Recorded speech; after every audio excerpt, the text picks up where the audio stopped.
Okay, this is Brian Margolis with pgwholesaling.com, and I guess today, I don't know that this is an interview. I don't really have a podcast, but it's more of a conversation that I had a little while back with Travis, who you're going to meet here in a minute, Travis Lynn, and you know, we hit it off in the first conversation, and as we were kind of speaking, my thought process was, man, I wish we recorded this because we saw eye to eye on a lot of things when it comes to hiring wholesalers and, you know, some of the mistakes that are made and some of the ways that we feel companies could wind up with better wholesalers. And so I said, you know, I asked Travis, I said, look, let's have this conversation again and let's record it, right? Let's go a little more in depth. So, you know, I don't want to think of this as an interview, but more of a conversation. So, you know, Travis Lynn, welcome.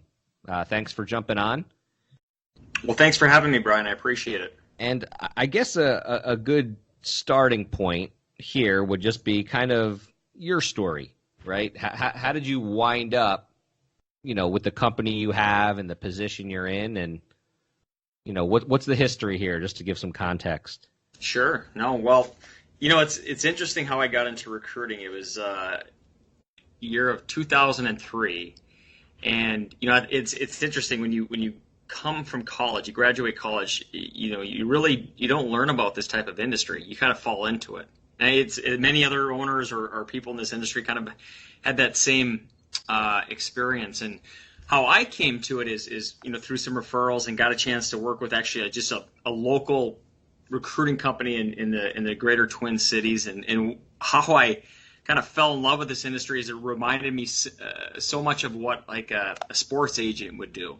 You know, you're representing a company. I consider that like a team, and then you're representing, you know, professionals. I consider those like the players, and you're trying to make a great long-term match. And I just gravitated to that concept. I fell in love with it, and I was hooked in 2003. So I started more local, entry level, and then had an opportunity to join a boutique firm out of Minneapolis in 2005. And that firm at the time really had a strong focus exclusively in the financial services. And that's really where I got my start, where I started to get introduced to you know, some of the top insurance annuity companies as well as asset managers. How I started to learn about, you know, what a wholesaler does, what a national account manager, what does distribution mean, and absolutely loved it. Loved the people I was working with, just completely fell in love with that industry, and stayed with that company till around the end of 2009, early part of 2010, and decided to, you know, make a transition and start my own firm. I joined forces with a woman by the name of Jackie Mose, who's my partner today, and we started Hirenomics at the end of 2010, and you know, I've had a lot of success over the years. It's been you know, as like any business owner, you're going to have your ups and downs, but we had a lot of success. We've been able to surround ourselves with great people. We've been able to align ourselves with phenomenal firms that we have worked with for many years and have repeat business. And you know, a big part of our business is distribution. And it's something I absolutely love, something I've been around a lot, have a lot of knowledge around. But the thing that I love the most about it is the people that I interact with on a daily basis. It's you know, I think when you look at recruiting, I've talked to other firms that have expertise in different industries, and you know, I couldn't even imagine myself doing anything but working with people in the financial industry. So I'm very, very fortunate, very happy, and love what I do. And the reason that you and I hit it off in our first conversation is we basically both agreed on this point, right? And that point was, man, when you look at a wholesaling territory, right? And I know you do a lot more than just wholesalers. We can talk about that. But when you look at a wholesaling territory, you know, what I said to you, and then you expanded on it, was, you know, based on my experience working, you know, with countless wholesalers. I mean, I think last year I estimated I did like 12 to 1,500 wholesaler sessions or something. And to me, 80% of the game from a management point of view is getting the right person in place, right? And mean, you can only manage to a certain point. You're only going to grow people to a certain point, and that 80% of the territory, the game, is getting the right person. And I see it over and over, and I kind of related it to professional sports where because the talent is so critical, they spend so much in resources to make sure they wind up with the right draft pick, with the right player. They don't just wait till, they lose a spot and go, okay, we got to get someone here to fill it in. And in the wholesaling terminology, who's got relationships, right? And they kind of protect their downside. And so you had kind of jumped all over it because I said, I just can't believe, and I know they interview people and they go through processes, but I just can't believe the short-sightedness and of some of the managing, I shouldn't say the companies, the managers, I don't know who's ultimately responsible, but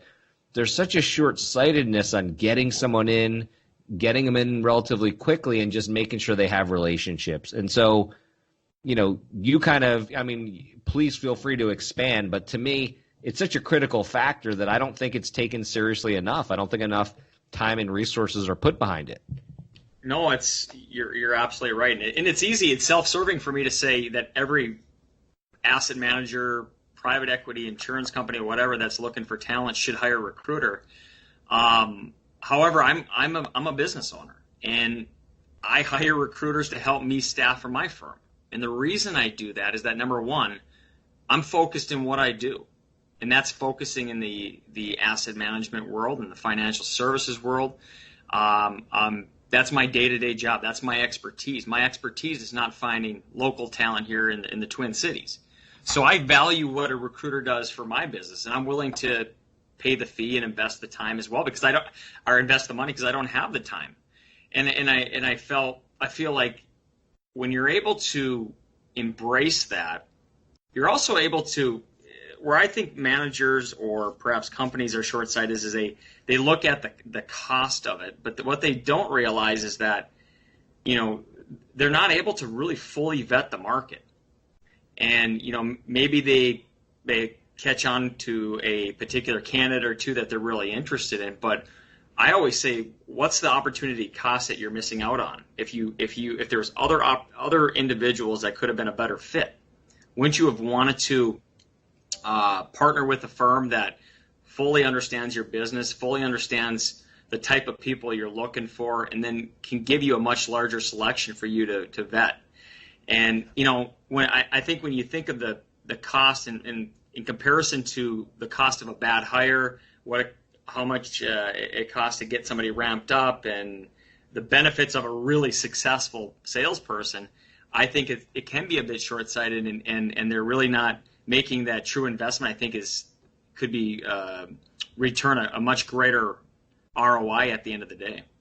Yeah, and one of the things, I have a white paper that I wrote on innovation for national sales managers, and one of the areas, this is why it interests me, is one of the areas of innovation I believe in for the wholesalers distribution industry is the hiring process. And I look at it from a longer term view. I don't even talk about recruiters in there. What I say is, look, by week to week, and I have something called the pillar system that I use for their weekly kind of their strategy, but I say, look, I know it's a long-term game, and you probably won't ever work with 95% of them, but a good manager should take the time to build relationships with tons of wholesalers who are not even in their company.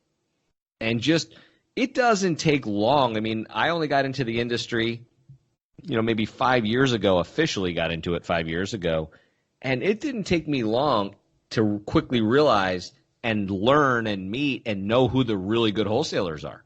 It actually didn't take me very long. It became glaringly obvious to me. I mean, right now, if I started a company, I could put together an all-star team. I mean, I know from the outside looking in who's really a great wholesaler and who's just riding a great territory or a great product right now.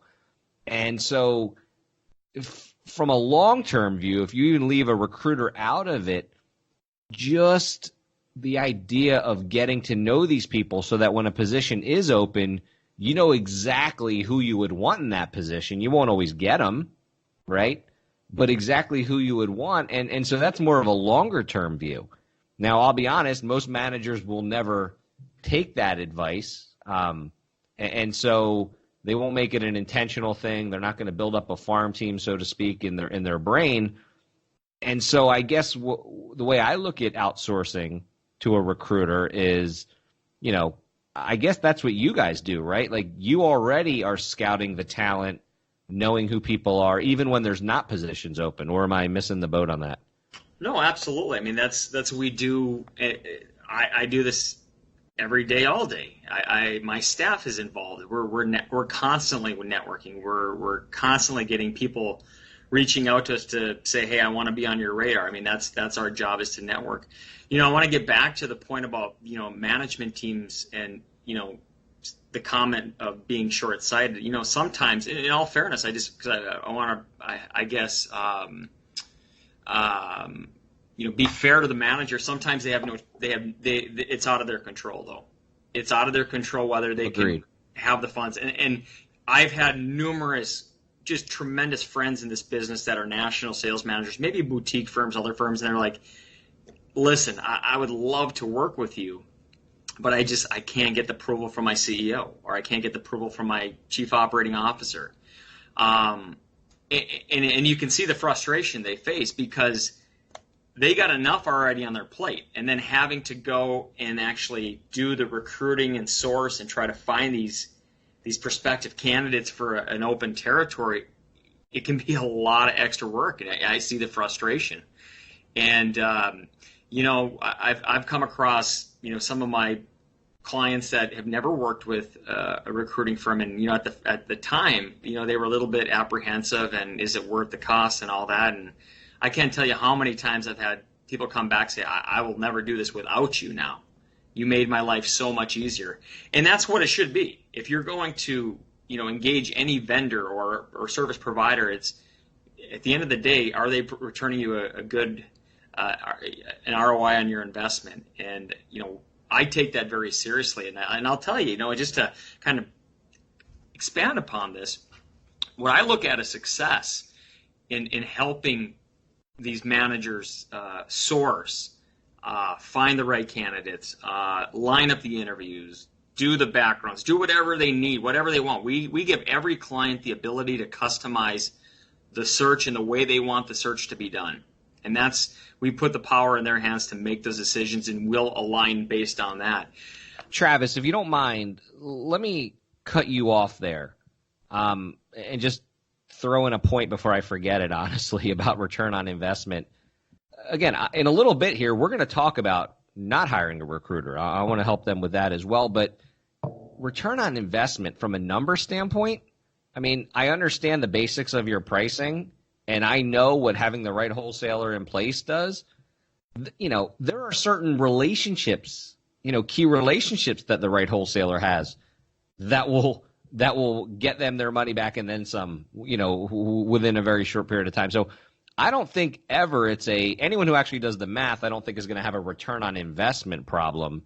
I think for the manager that understands the value of getting the right person in place, I don't think you have to convince them of that. I think maybe where you could help them on this call is to be a cheerleader, right? And not on this call, but if they want to reach out to you at some point, or they talk to any recruiter and they like that recruiter, to maybe talk to the recruiter about, you know, how do I help you become the right advocate cheerleader to make it make sense for the CEO or the powers that be, right?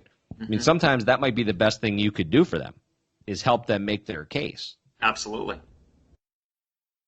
The other thing I wanted to ask you about was, okay, so let's talk about not hiring a recruiter. So you have these friends, they're managers, okay? You have these friends, they're managers.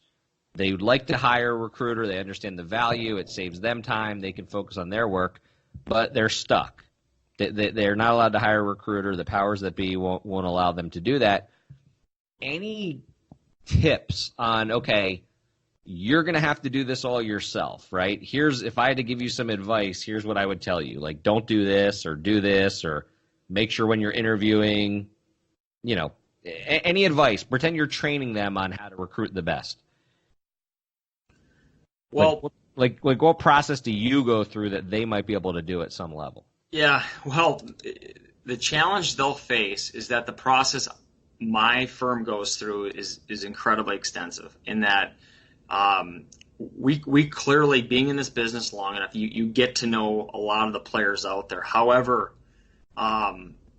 you also have to understand that there's up and comers in the business. There's changes in the business, and for us, what we always like to do for our clients is be extremely thorough. I always say you don't know what you don't know, and that might be where we're taking on a territory, an opportunity.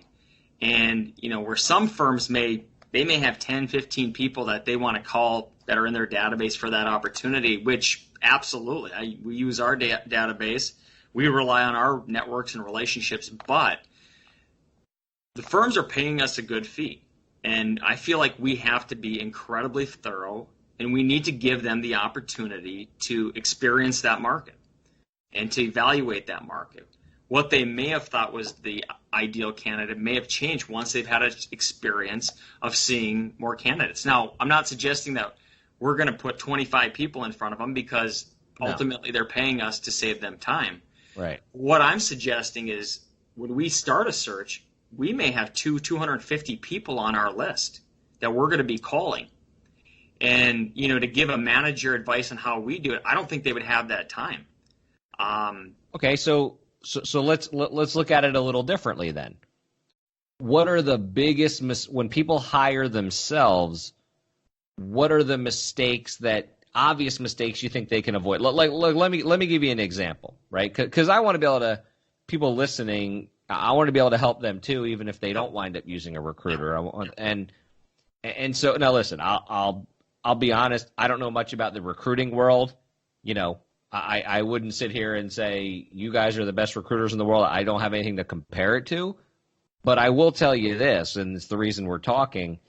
I just don't understand with what some of these companies spend money on and the amount of money they spend in certain areas, how this part of distribution, literally putting the right person in place, with the importance of it, I don't understand how they don't use every resource at their disposal. But so regardless, I would almost say using an average recruiter would be better than doing it themselves. But let me give you an example of a mistake I see, and I'm not even in the business, right? I see one of the mistakes I see is that they protect their downside so heavy when they're hiring that they lose a lot of upside potential. They just want to get someone in there. Not just get someone in there, but the person they're in there, they almost disqualify anyone who doesn't have existing relationships in the territory. And although I get existing relationships will get the new wholesaler up to speed quicker, if you're looking at the big picture, man, there's a lot of really, really talented wholesalers that I work with and have been exposed to that I promise you they could go to a completely new region and absolutely crush it. They might need a little bit of a runway, but their upside is so great that I feel like sometimes the hiring process is done more to protect their downside than it is, to really crush the upside. I think you're absolutely spot on. I mean, it's not uncommon for hiring managers. They're going with maybe it's past relationships, a wholesaler they know that has been in their, that they've known for years. I guess the question I would pose then is, how do you know they're still good at what they do? Their work product was 10 years ago may not be the same today. There's a lot of different factors. And I agree. I think a lot of managers, they're always looking for relationships, which is understandable.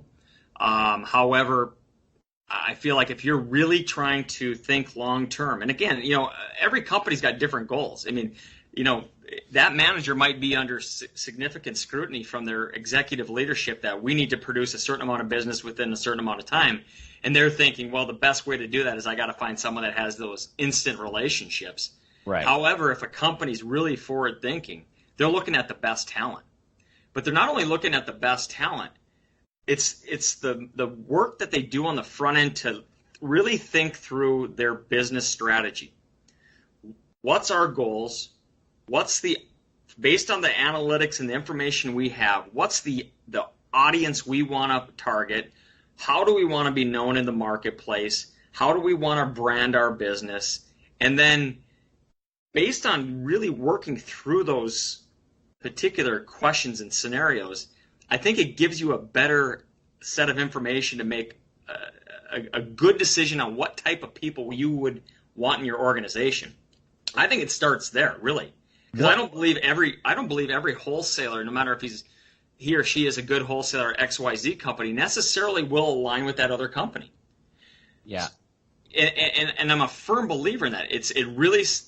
Each company's different. I have certain clients that I know a certain type of skill set and type of individual aligns and assimilates and does extremely well within their company, while others may not. And on the contrast, individual wholesalers that may not be ideal for that particular company may be great for another.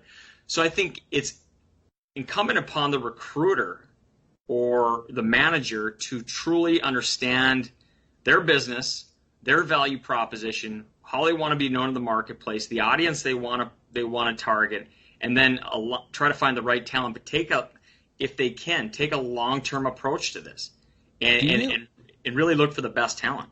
Sorry to interrupt. Do you see any? And the answer might be no. It might not be as simple as what I'm saying. But do you notice any either red flags or patterns or questions you can ask?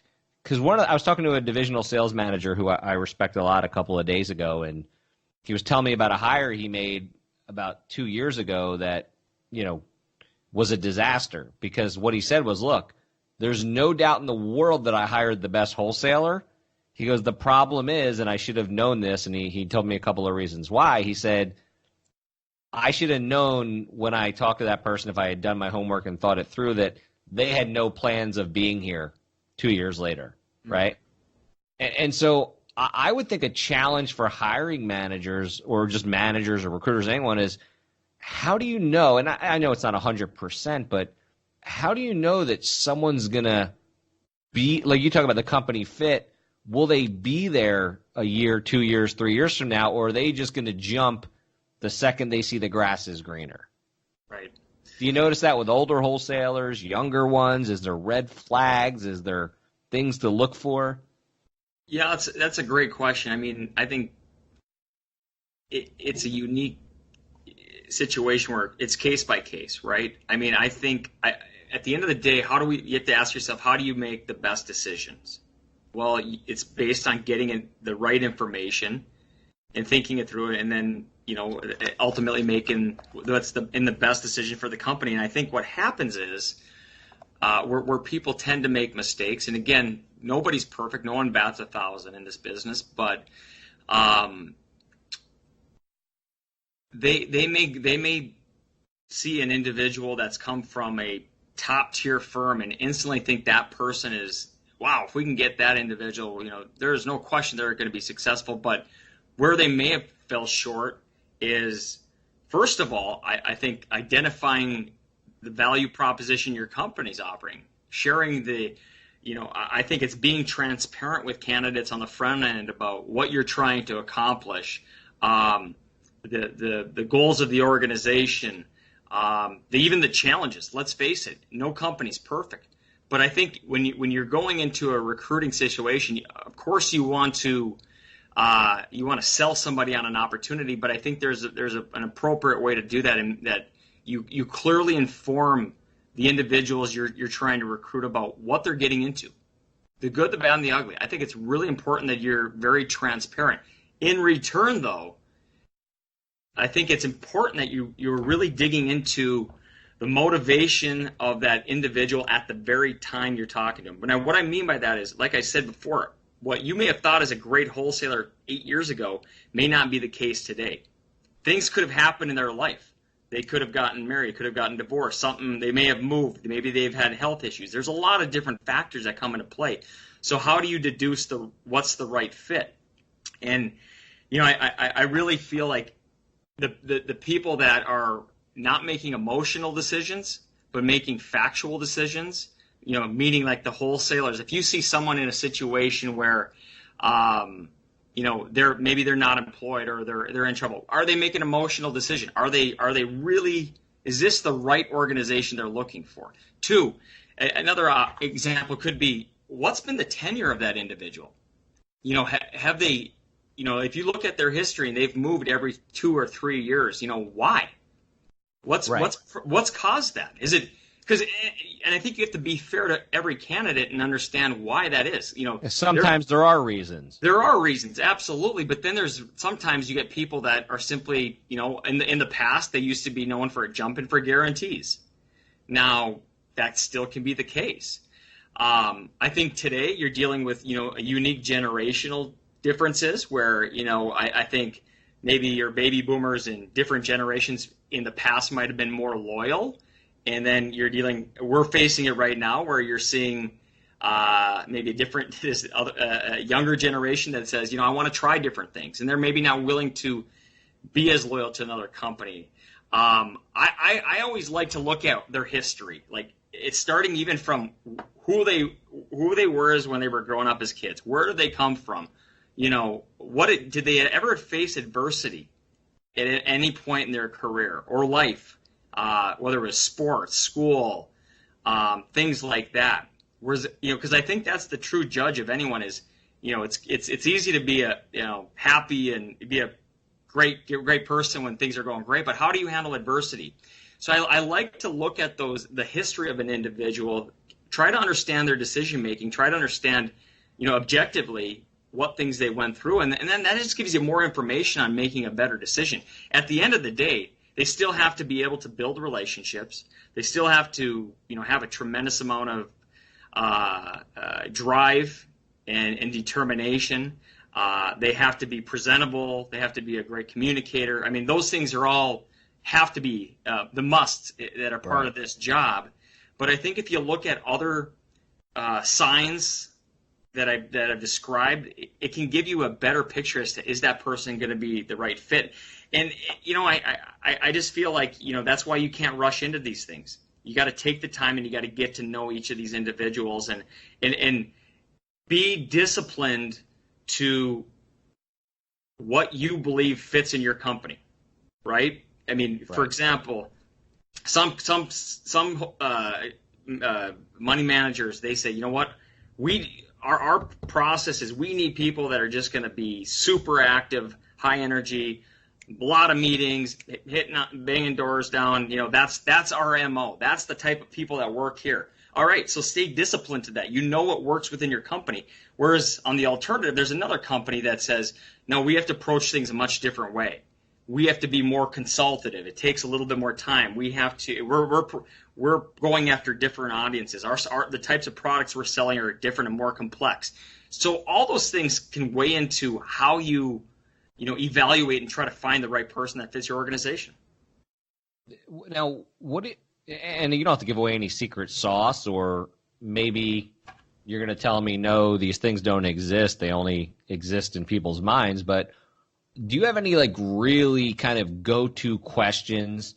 Not like gotcha questions, but are there certain questions you ask almost every person, and because that question in a way, I guess, opens up a gate, or I hear a lot of times managers tell me, and I don't know how accurate these things are. They're like, oh, every time I interview someone, I ask them this question or that question, and that tells me all these things about them.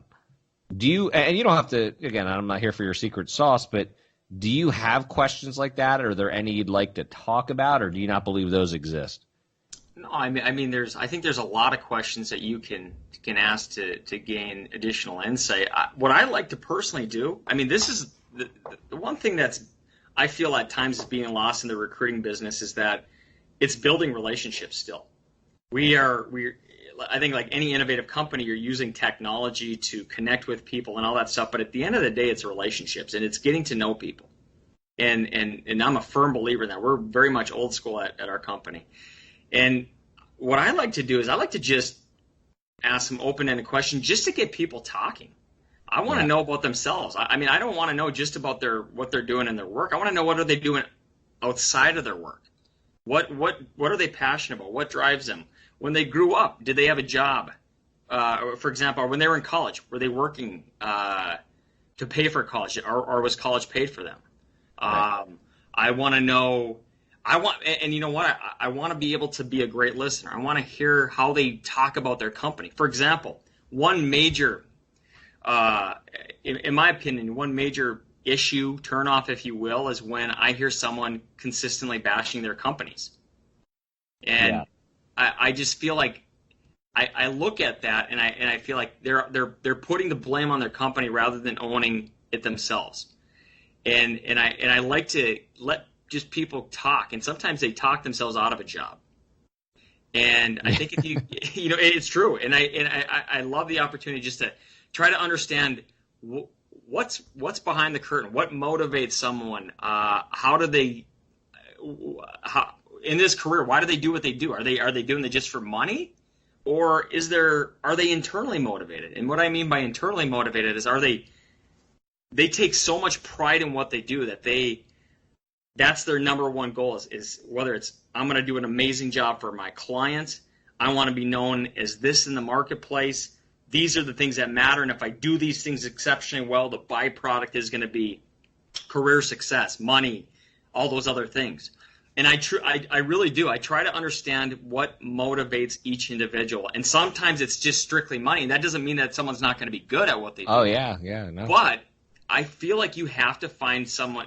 It's just like I'll give you an example. If I'm not a fan of the New England Patriots, but you look at Belichick, and it's hard to disagree with all the success they have. And you look at the types of people that he brings into the team, and he brings in smart, just driven, kind of blue collar types of people, and they buy into the team, they buy into the system. They're not bigger than the organization. They fill a role, and I think there's something to be said about that type of person fitting into other organizations. Is that they understand the fact that they're going to have to assimilate to that company, and it's. I'm stopping there. I see where you're going with that. There's one thing I want to. So maybe this is for my own personal enjoyment, so to speak. But I do think this would help any manager that's listening. And maybe I don't understand the rules enough. But I have seen multiple times where people I know, wholesalers I know personally, or know enough about them to know that they weren't really getting the job done somewhere. And then all of a sudden they jump ship. And kind of like they know that their time is limited, so they jump ship. And I understand why they do that, right? They kind of want a fresh start, or they feel like maybe the clock is ticking. I'm just always fascinated, and maybe you can shed some light on this. How do these other companies not know that they weren't performing? Is it just kind of an unwritten rule that they don't ask the previous managers about them? Is it that the previous managers won't say anything bad because at that point, what's the point? Or is it just they're so good at resume writing that they can make the numbers make it sound like they were absolute crushers? I mean, I'm fascinated by a few wholesalers that I've seen happen to. So I'm guessing in my experience, if I've seen it happen a few times, it's probably happened even more countrywide or worldwide. These people they're almost just like good at getting jobs, I think, and job security. But man, they're pulling the wool over someone's eyes because they're not getting it done. They're just not getting it done, but they're getting rehired. And I don't know what the rules are. Are you allowed to talk to the previous company? Or are you not? Great observation, first of all. And yeah, I mean, today's world we live in, I mean, it's very difficult to get any type of real data or information from previous companies or managers. And a lot of times when someone leaves, they can't give you a lot. But I mean, that's where, again, you have to look for those red flags, right? What's going on? So I think you bring it back to what was the motivation for them leaving other companies? Why? If they were doing so well, why did they leave? Right. What was that all about? And that's where it gets back to just sharing, asking some open-ended questions and getting them to talk. And if they cannot give you a good answer, a specific reason why they left, then you have to scratch your head and wonder why. But I imagine most of them going into an interview know they're going to be asked that question. They will, and they've prepared that, right? They've prepared themselves on how to approach it. Like you said, they're professional. They're great at interviews, and that's something you have to be very careful about as a hiring manager. So I think what you have to do to the best of your ability is, like, again, there's no perfect science to this, but you got to gather as much of the right information as you can to make the best decision. And that's where I think it gets back to just truly understanding the decision-making process throughout their career. Another question too is a decision-making process. Why did you go to that school you went to? Why did you choose to do this? Why did you choose to do that? Try to understand that. Mm-hmm. And I believe you'll gain a little bit more insight. And at the end of the day, that's what it's all about, is can you get enough intel to make a sound decision? What do you think about hiring from within? I think it's fantastic. As a matter of fact, promoting from the internal desk is. Yes. I just want to be very specific. It's critical. I've encouraged my clients, and I've always said this. I said, if you're going to hire me to do every single search out there, you might go broke. All right? You need to hire me. And what I mean by that is there's some opportunities, not talking like distribution, but just other opportunities where you need an internal staff to help. You need to promote from within. But where you're going to bring me in is when you got some critical roles you got to get right. You got to make sure you have a tremendous amount of attention to detail, and it's just one of those things you can't get wrong. But I think it's critical for a company to have a great culture, to keep people, like, let's face it, you hate to see people go because it's such a significant cost. And if you've taken the time to train and develop these internals, or whoever in your company, you have to have a path for them. And if you don't, why would someone stay long term? So I think it's critical that you're able to incorporate that into your overall recruiting practice. And, I think you have to have a great plan in place and make sure that they're ready to go into that role, which is going to be for an internal to go to an external can be a significant challenge for some.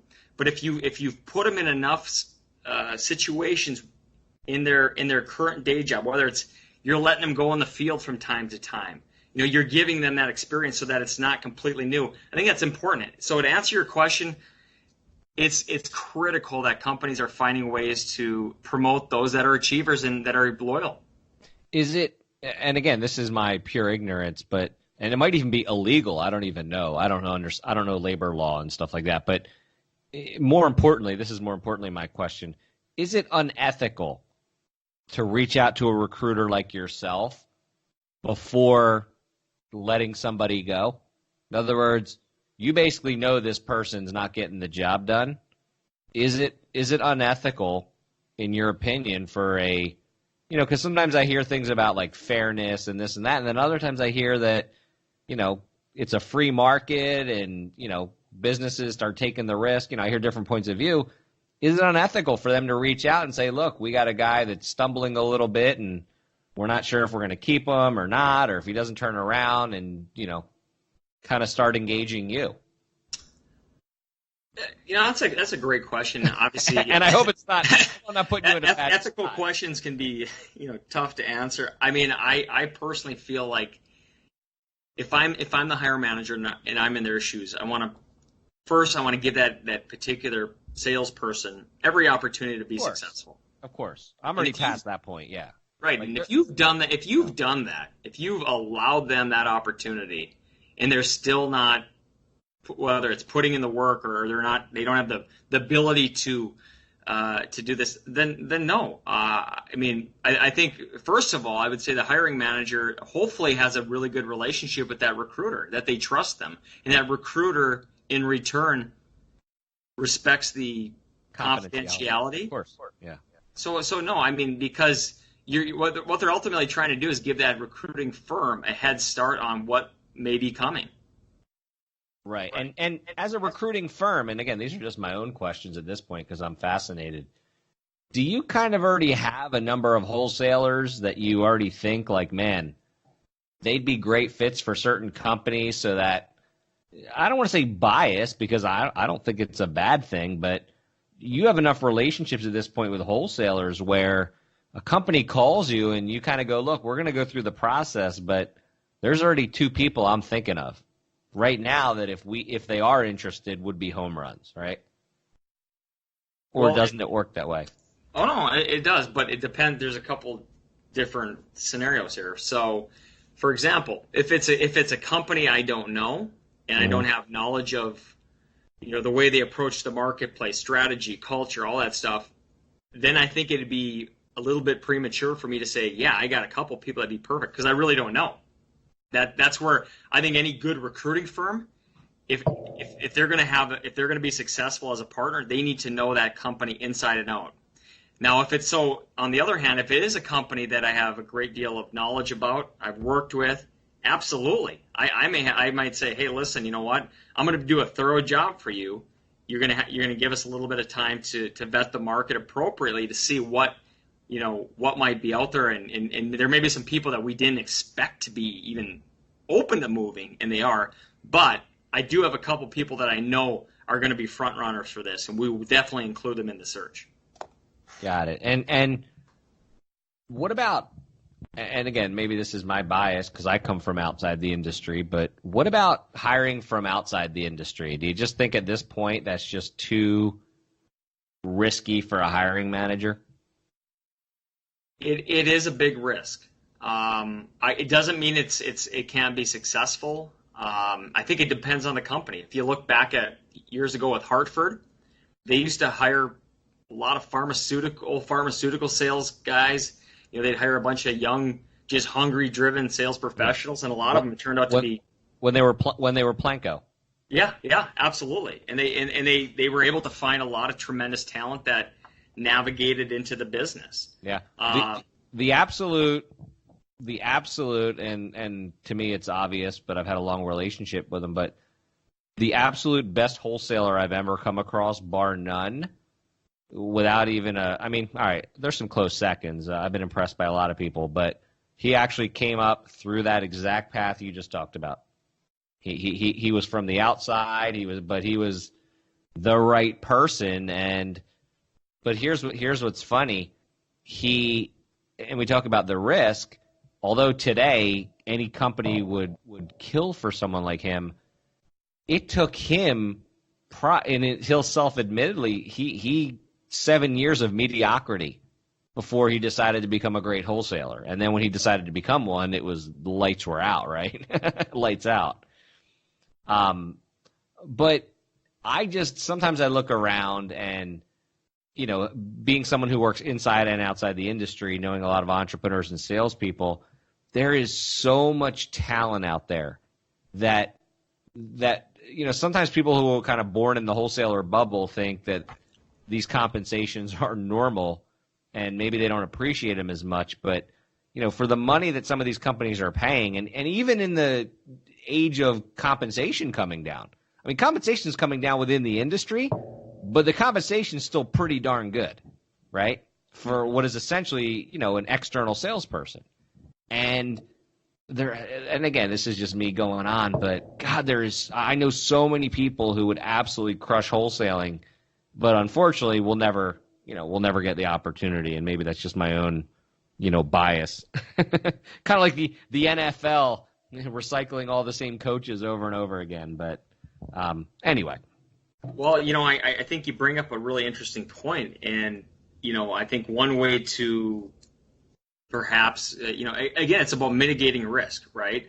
And these managers too, you got to remember they have certain numbers they need to hit, and if someone's coming from a different industry, there might be a much bigger ramp up time. So that's where 100%, I get it. Yeah, that's where I feel like if you're able to create these internal positions, hybrid positions perhaps, and give somebody, get them into your farm system, so to speak. Yeah. Give them a little bit of time to get ramped up, understand the industry, get licensed, all that stuff. I mean, there's a big learning curve, right? There's a huge learning curve. And if you're able to do that, I think you can build one heck of a potential pipeline of talent for your organization. And then there's situations though too where you have a very big market, important market, and it requires and the type of clientele you're interacting with, it requires a seasoned, successful, financial salesperson. So I think you can never paint every single situation with the same broad brush. It's things change, or things, you have to be open-minded, but every situation is different. Yeah. Okay. So I have two more questions, and thank you for letting me take up some of your time here, because yes, we're recording this, but this is just fascinating to me. Honestly, I mean, I never in my life thought I'd be fascinated by recruiting until I saw this industry, and I was like, wow, like the stakes are high, and this is a sport in a way. What do you think about people who are readers or not readers? Like my observation is only based on the wholesalers that I've worked with over the years, but to me, the people who read, and when I say read, not, maybe they read books, maybe they listen to podcasts, maybe they watch YouTube videos, they go to seminars, but these people who genuinely are trying to get better, not just saying it, but genuinely, I have noticed, especially because the industry's changing so much, I've not only noticed they're better wholesalers, but I've noticed their ability to adapt, and in my opinion, to be successful 5 years from now when the industry looks completely different. I've just noticed that readers and learners are just heads and tails, in my opinion, not always the best wholesalers. They usually are, but the most adaptable. Is that something you even talk about with companies? Is it something do you see the same pattern, or is my sample size too small? No, absolutely. You're spot on. Some of my top clients that are very, very well-respected firms in their specific niche, one of the key qualifications they look for is lifetime learners. And how do you justify a lifetime learner? It's what you had said. I mean, are they reading? Example too. Are they going to get an advanced degrees? Maybe someone's going to get an MBA. A CFA, a CIMA, a KAIA, all these different designations. What are they trying to do to keep raising the bar? Or are they getting professional coaching? Are they, what are they doing to keep sharpening their sword, so to speak? Yeah. How do they keep getting better? And I couldn't agree more with that. If you stop learning, you ultimately will die in this business. Especially, and again, the industry was, from my understanding, when it was very much an activity-driven, the wholesaler was the information bottleneck. How many meetings could you pack in a week? How many dinners could you buy? Mm-hmm. In those kind of days of wholesaling, which I'm sure many people wish we could return to, I could see how you could get away with it. I just don't see moving forward how, if you can't run a great business, if you're not on the cutting edge of sales and marketing and the world, I just don't see how you're going to adapt. So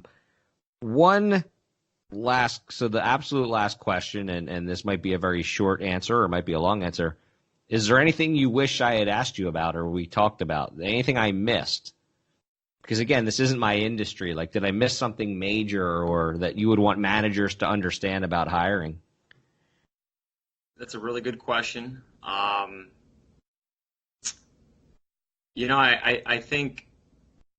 guess when I really think about this business, maybe to go off on a little tangent here, I think it's the business being the recruiting business or the wholesale distribution. Recruiting, okay. and how do you have success? And I first of all, I think success is not whether you are able to help a company hire someone. I think any recruiting firm can really do that to some level. I think it's about, are you finding retention? And I think some companies are better at that than others. But if you were to ask me maybe the question of if you were to advise a company to how to partner effectively with a recruiting firm, that would be one question I would ask. And the answer to that is, don't just send them a job description. Don't just say, hey, I need a great salesperson. Take the time on the front end to, number one, get to know each other. Give them an opportunity, the recruiter, give them an opportunity to truly understand your culture, your firm's history, your strategic goals over the next couple of years and beyond. Anything and everything you can provide them is going to give them so much more ammunition and information to do a better job for you. And I think where, majority of the work we do at Hirenomics is retained, or we like to say contained at times, but you'll see firms out there that, they might have a job and they're going to say, oh, we're going to hand it out to 3-4 different recruiters and we need a wholesaler in New York City. And what they fail to do is to truly partner and take the time to help that partner, that recruiting partner, understand their business. And I think it's a horrible way to go about it. I feel like that if the recruiting firm really gets to know your organization, they're going to help you alleviate the risk of hiring poor people, or just people that aren't going to either be impactful or going to leave you. Well, yeah, it's kind of like the garbage in, garbage out mentality, right? So if you're recruiting for a company off of limited information, I don't want to say bad information, but limited information on their culture, what they look for, then although you may get the perfect person for what you understand wasn't good enough, right? Exactly. Yeah. So no, that's I'm glad you brought that up. So is it all right if I ask you a question? Sure. Well, you've been. I'm going to edit it out, but no, I'm just kidding. Go ahead. Well, you've been gracious enough to ask me a lot of good questions, and I'm giving you my honest feedback, and but like just from my experience, and again, nothing's perfect, but we've certainly have had a good track record. But from your perspective, just you'd mentioned you got into the business, not too long ago. I think 5-6 years. You had mentioned that you've been, if I'm not mistaken, and how have you been able to adapt to working with hiring managers to help wholesalers? Like, how are you able to, with not having 20 years in this business, adapt so quickly and be so successful? Honestly, you guys pitched a great meatball of an industry to me. The only reason I got into this industry, there's only one reason. I never planned on being a consultant or a coach. I've always been an entrepreneur, or in a previous life I was actually a scientist. But when I decided to take a break from, I had sold a business to a partner, is a whole story there. But when I, for the first time in many years, didn't have my own business, and I decided, you know what, right now I just want to help other people and kind of, keep it low key. I don't need to raise money or find money or whatever, and I don't want to get employees or anything like that. And I decided to work. It was because of a friend I had helped. This was the easiest industry. I've never been associated with an industry where I could get results so easily, right? And the reason was, and this was more in hindsight, at first I didn't understand it, but the reason I was able to impact wholesalers so quickly and just get the kind of response I was getting was because the industry itself it's a very big industry. It has very fat margins, especially when I first started. And when you have that kind of industry that is both, you have large companies and you have fat margins, number one, you could be a very average wholesaler and make a lot of money, right? You could be very average.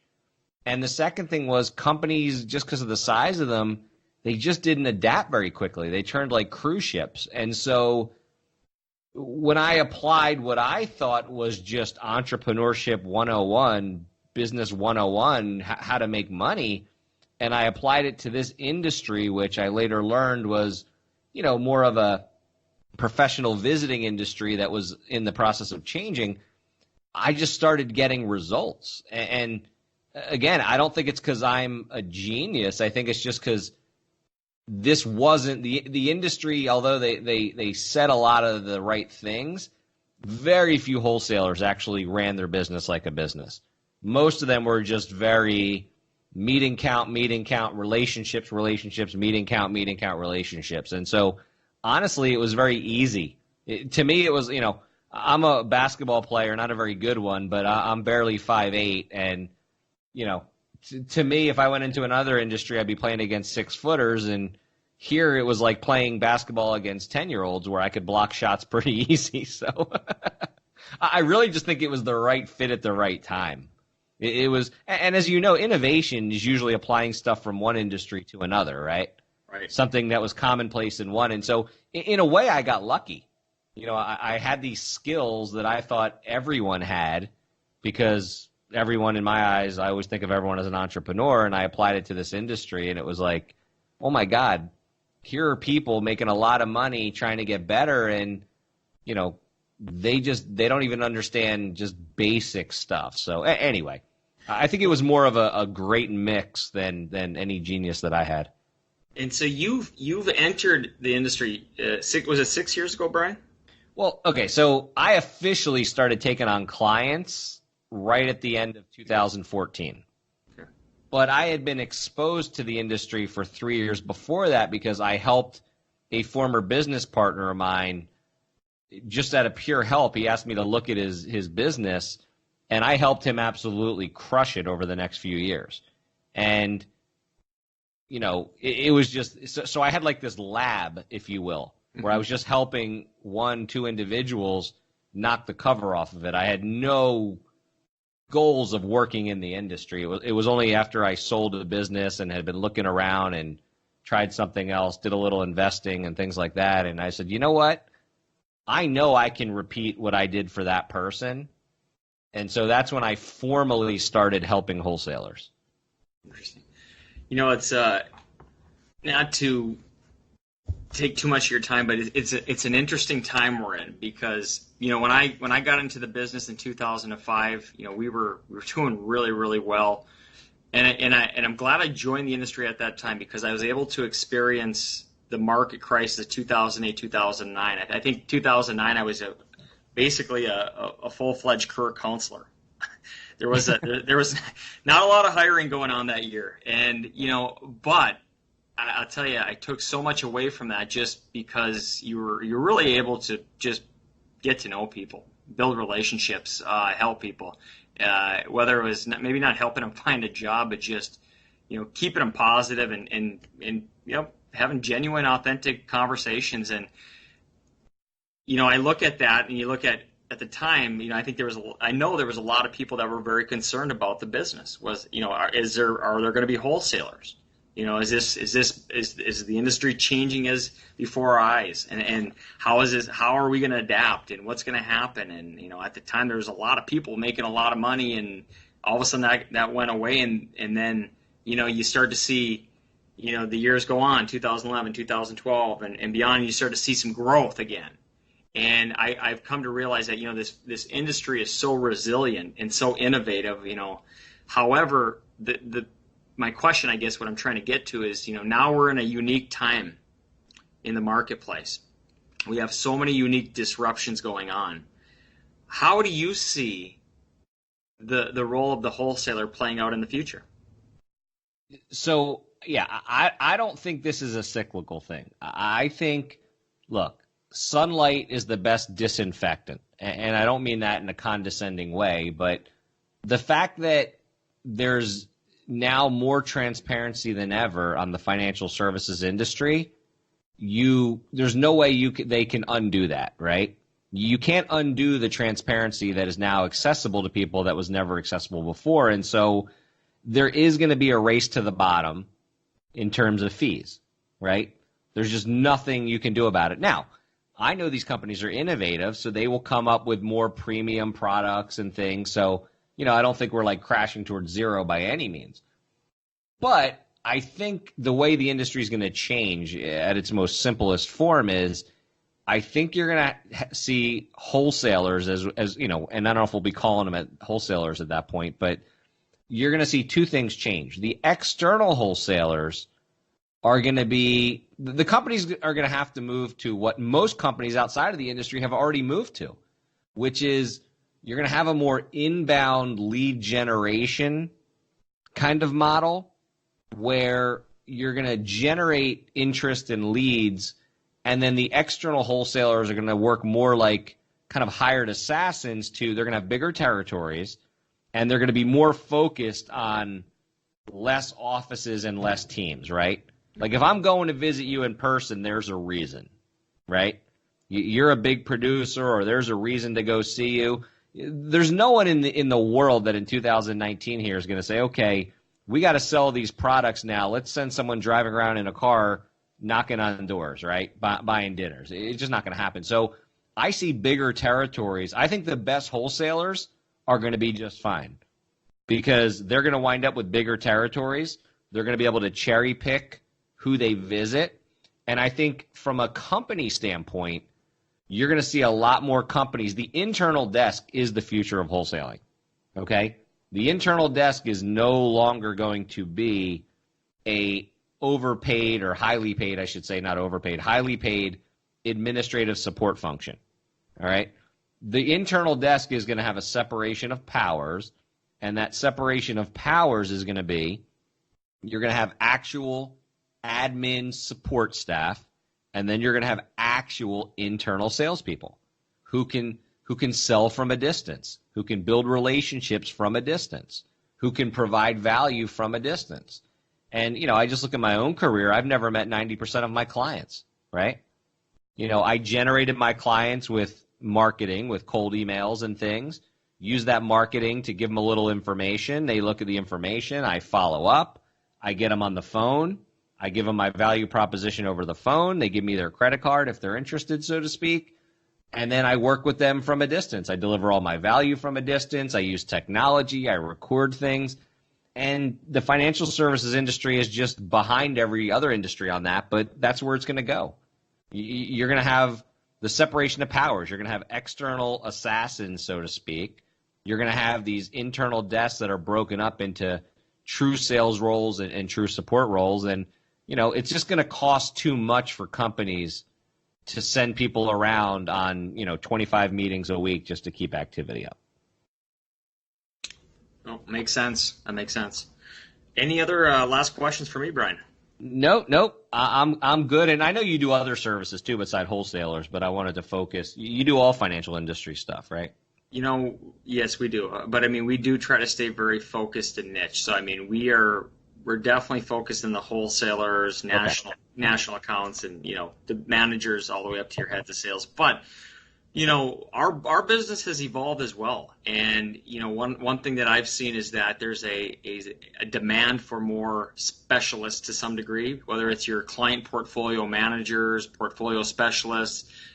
We have some firms that are requiring professionals that have the CFA designation that are really, I guess, have a high level of intellectual capacity to go out and meet with sophisticated buyers and are able to not just show them a spec sheet but really be able to break down portfolios and really show advisors or clients on how they can truly maximize their returns on their portfolios and do things in a really thoughtful way. So we are, our business really started to probably evolve about 4 years ago, and a lot of the roles we do are very, very technical sales roles now, and that it's kind of a shift. We still certainly work on a lot of wholesaling roles where we're certain clients want that high energy pound it out